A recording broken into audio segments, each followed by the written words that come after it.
मे महिन्यात सुट्ट्याचे दिवस त्यामुळे गावी जाणं होतंच. तर जेव्हा गावाला गेली होती आणि एस टीने जेव्हा खाली उतरली तेव्हा तुम्ही पाहिलं असेल की एस टी स्टँडवरनं ते असे रानातून असं काही ना काही भाज्या किंवा काही ना काही असतं, तर त्याच्यामध्ये हे बिया घेऊन एक बायका होत्या, तर त्यांनी वाटे लावले होते. 100ला 1 वाटा. तर त्यातलीच वाटा मी घेतला, ह्या ओल्या काजूच्या बिया आहेत ह्या. आणि आणलं. म्हटलं आता हे सीझनल आहे, ते आता थोडा दिवसच मिळणार.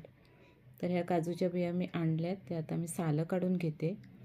जो काय वाटा घेतला त्यातला आहे ना, मी थोडेसेच आता घेतले ते. त्याचा मी रस्सा बनवणार आहे. तर ही अशा प्रकारे मी सालं काढते. निघतायत ते, सहज निघतायत ती सालं.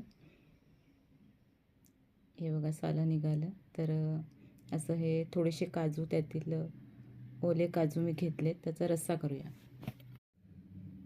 ह्याला थोडंसंच फक्त आपल्याला तेल पाहिजे, कारण की ते सुकं खोबरं आहे ना, ते फक्त त्या तेलावरती थोडं खमंग असं भाजून घ्यायचं आहे. हे सुकं खोबरं भाजलं ना की तोंडामध्ये जास्त जातं, कारण की ते मला खूप आवडतं त्याचं ते सुगंध. आणि हा कांदा घेतला आहे. आता हे खडे मसाले घेते, ते फक्त ना मी फ्लेवरसाठी घेते, स्वादसाठी घेते. ते मग काय घेतले मी, काळी मिरी घेतले 2, लवंग घेतले, तेजपत्ता आहे छोटासा आणि थोडंसं दालचिनीचा तुकडा. तर हे सगळं ना थोडं थोडं मी ना सॉससाठी घेतलं. ह्याचं सारखं आपण प्रमाण वाढवलं ना तर त्याचं तिखटपणा वाढणार. तर मला तिखट नाही आवडत, मला लाईटच जेवण आवडतं. तर फक्त स्वादासाठी मी हे घेतले. तिखट तुम्हाला बनवायचं असेल तर ह्याचं प्रमाण थोडं जास्तीचं घ्या. खडा मसाल्याचं सांगते मी. त्यातच हे 4 काजूच्या बिया घातलेत आणि ते परतून घ्यायचं.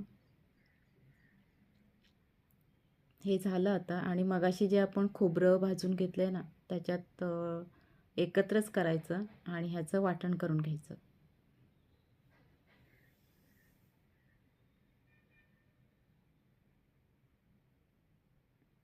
आता ह्या काजूच्या बिया पाण्यात ठेवल्यात थोडा वेळ. आणि हे टोमॅटो प्युरी आणि आता जे आपण भाजून घेतलं ना त्याचं हे अ, खोबरं वगैरे ते, तर त्याचं वाटण आहे.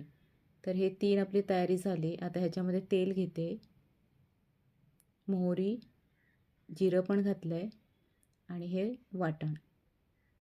पण हे एक मात्र नक्की, कोणतंही वाटणामध्ये काजूच्या बिया थोड्या तरी घेतल्या ना, तरी पण ते हे आहे ना, भाजी किंवा रस्सा म्हणा, तो असा ना स्पेशल बनतो. त्याची टेस्टच छान लागते. त्यामुळे हा पण छानच बनणार आहे. हा भाजी मसाला टाकला आहे, लाल मसाला, गरम मसाला, हळद, धणेपूड, बस.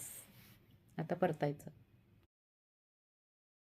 मसाला व्यवस्थित परतून झाल्यावर त्यामध्ये टोमॅटो प्युरी घालायची आणि आपलं नेहमीचंच जे वाटणाचं पाणी असतं ते घालायचं. आणि ह्या काजूच्या बिया घालते, चवीनुसार मीठ घालायचं आणि शिजू द्यायचं. थोड्या वेळाने हे शिजणार. मी आता गॅस बंद केलं आहे, शिजलं हे. आता माझ्यासमोर जी पुदिन्याची पानं होती ती वरती घालते आणि ही तयार झाली मस्त अशी. छान लागते काजूच्या बियांचा, ओल्या काजूच्या बियांचा रस्सा.